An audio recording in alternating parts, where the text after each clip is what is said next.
আসসালামু আলাইকুম ওয়া রাহমাতুল্লাহি ওয়া বারাকাতুহু।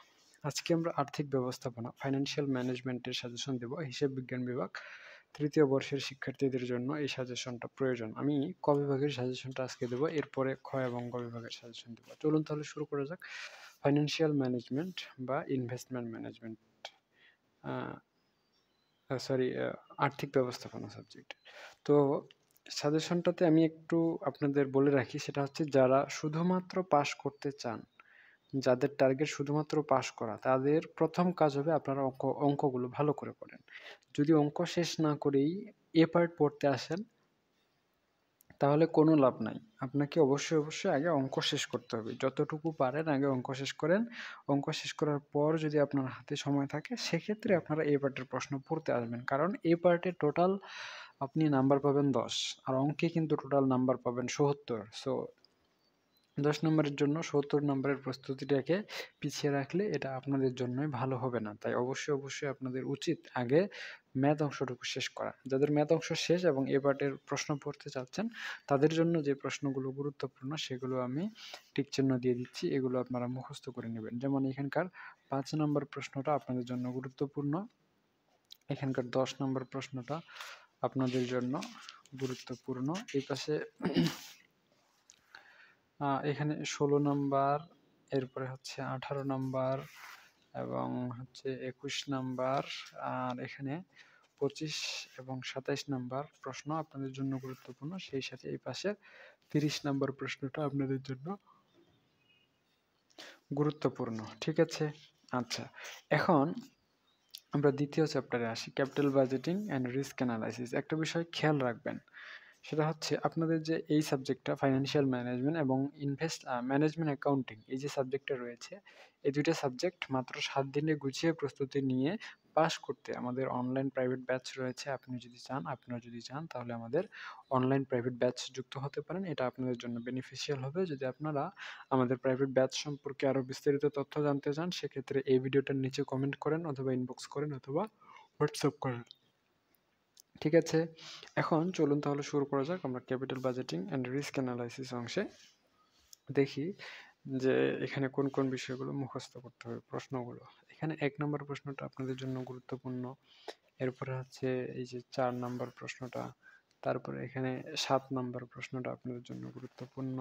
এই পাশে ১৪ নাম্বার প্রশ্ন, এখানে ১৯ নাম্বার, এখানে ২৩ এবং এখানে হচ্ছে ২৫ নাম্বার এবং ২৯ নাম্বার প্রশ্নগুলো আপনাদের জন্য গুরুত্বপূর্ণ। এগুলো অবশ্যই আপনাদের মুখস্থ করতে হবে।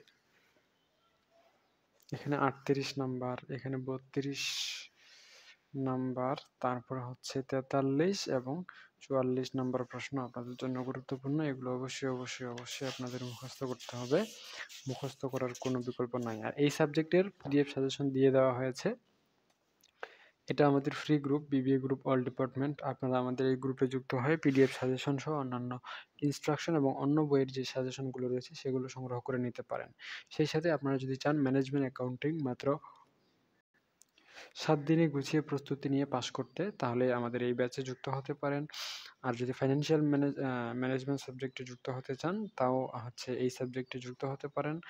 যারা পিডিএফ সাজেশন চান তারা আমাদের পিডিএফ সাজেশন গ্রুপে যুক্ত হতে পারেন এবং মারুফ 99 নামে এটা আমাদের ইউটিউব চ্যানেল। আপনারা চাইলে আমাদের ইউটিউব চ্যানেলেও যুক্ত হয়ে থাকতে পারেন। এটা আপনাদের জন্য বেনিফিশিয়াল হবে। তো আশা করা যায় বুঝতে পেরেছেন। এখন আমরা সাজেশনে ফিরে যাই। তৃতীয় অধ্যায় থিওরি অফ ক্যাপিটাল স্ট্রাকচার।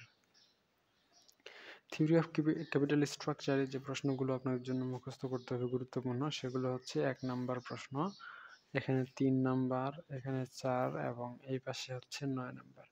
এগুলো আপনারা মুখস্থ করবেন। সেই সাথে এই পাশে হচ্ছে ১৩ নাম্বার, এখানে ১৬ নাম্বার এবং এখানে হচ্ছে ১৮ নাম্বার আপনাদের জন্য গুরুত্বপূর্ণ এবং ৩৫, ৩৬, ৩৭ এই ৩টা প্রশ্ন গুরুত্বপূর্ণ। এই অধ্যায়টা এখানে শেষ। এই অধ্যায়ে আর প্রশ্ন পড়তে হবে না। আমরা চতুর্থ অধ্যায়ে চলে এসেছি, ডিভিডেন্ড পলিসি। তো ডিভিডেন্ড পলিসি অধ্যায়ে আপনাদের জন্য যে প্রশ্নগুলো পড়তে হবে ৫ নাম্বার, এখানে আছে ৮ নাম্বার এবং এখানে ১১ নাম্বার। এই ৩টা প্রশ্ন গুরুত্বপূর্ণ, এগুলো মুখস্থ করবেন। এবং এই পাশে হচ্ছে আপনার ২৬ নাম্বার, এখানে ২৭ এবং ২৮ নাম্বার প্রশ্ন আপনাদের জন্য গুরুত্বপূর্ণ। এগুলো আপনারা মুখস্থ করে নেবেন, ঠিক আছে? আচ্ছা, এরপরে ৫,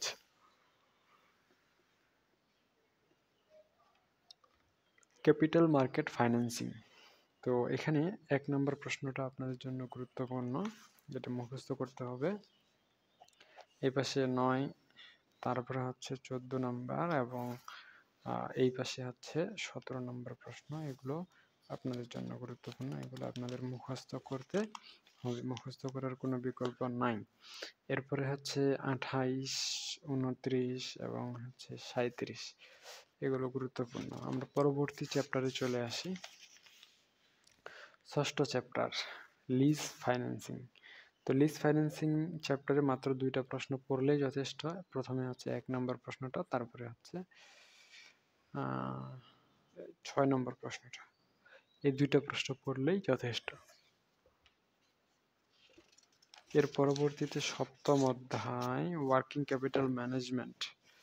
সপ্তম অধ্যায়ে ওয়ার্কিং ক্যাপিটাল ম্যানেজমেন্টে আপনাদের যে প্রশ্নগুলো পড়তে হবে সেটা হচ্ছে ৪, ৬, এই পাশে হচ্ছে ১৩, এই পাশে হচ্ছে ২০, ২১ এবং ২২। এই প্রশ্নগুলো পড়ে নেবেন, এগুলো মুখস্থ করে নেবেন। মোটামুটি এই সাজেশনটা শেষ এখানেই, আশা করা যায় বুঝতে পেরেছেন। আর যাওয়ার আগে একটা জিনিস বলে রাখি, আমাদের চ্যানেলে চাইলে চ্যানেল সাবস্ক্রাইব করে রাখতে পারেন। এখানে আপনাদের অন্যান্য বইগুলোও পেয়ে যাবেন সাজেশন আকারে। পিডিএফ এই গ্রুপে পাবেন, এই গ্রুপে ঢুকে ফাইল অপশন চেক করে দেখেন। আর যদি চান ৭ দিনে গুছিয়ে প্রস্তুতি নিয়ে পাস করতে, সেক্ষেত্রে আমাদের ফাইন্যান্সিয়াল ম্যানেজমেন্ট এবং ম্যানেজমেন্ট অ্যাকাউন্টিং এই সাবজেক্ট দুইটাতে শর্ট কোর্সে যুক্ত হতে পারেন। এবং এটা আমাদের free group, universal free group. আপনারা চাইলে কিন্তু আমাদের ইউনিভার্সাল ফ্রি গ্রুপে যুক্ত হয়ে আপনাদের স্কিল বিল্ড আপ করতে পারেন এবং আপনাদের পড়াশোনার জন্য প্রয়োজনীয় প্রস্তুতি নিতে পারেন। ঠিক আছে, আজকে পর্যন্তই। সকলেই সুস্থ থাকুন, ভালো থাকুন আর আমাদের সাথেই থাকুন। দেখা হচ্ছে আপনাদের সাথে নেক্সট পর্বে। ততক্ষণ পর্যন্ত খুদা হাফেজ।